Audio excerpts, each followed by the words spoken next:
Hello everyone, my name is Priyanka and I welcome you all to my session. So let's read our question. It says that draw three equipotential surfaces corresponding to a field that uniformly increases in magnitude but remains constant along z direction. And how are these surfaces different from that of a constant electric field along the z direction? So as there is a constant electric field in the z direction, then the equipotential surfaces are held normal to the field, that is in the xy plane. The equipotential surfaces are equidistant from each other. So let us say that these are the three axes.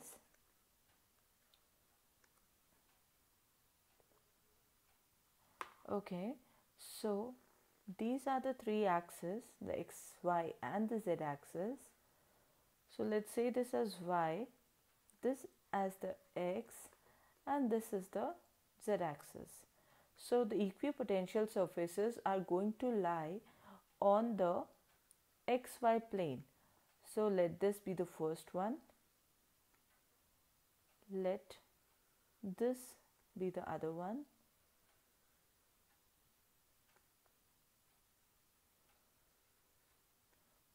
And this be the third one.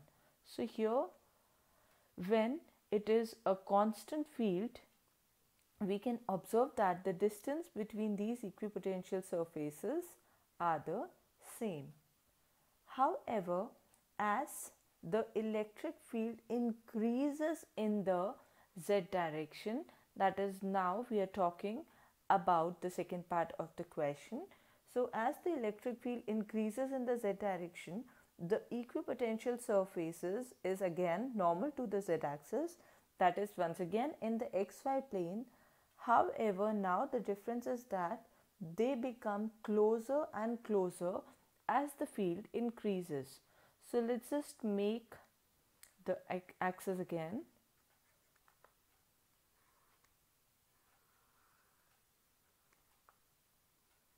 So this was our x, this was our y and the z axis. So let this be the first equipotential surface in the xy plane and perpendicular to the z axis. Then this is going to be the second one.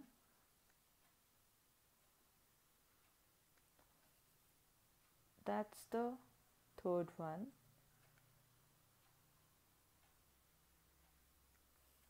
And that's the last one.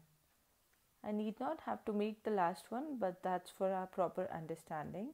So if the distance between the 1 and 2 is r1, second and third is r2, and third and fourth is r3, then r1 will be greater than r2, which will be greater than r3. So this is how we were supposed to solve this question. Have a great day. Bye bye.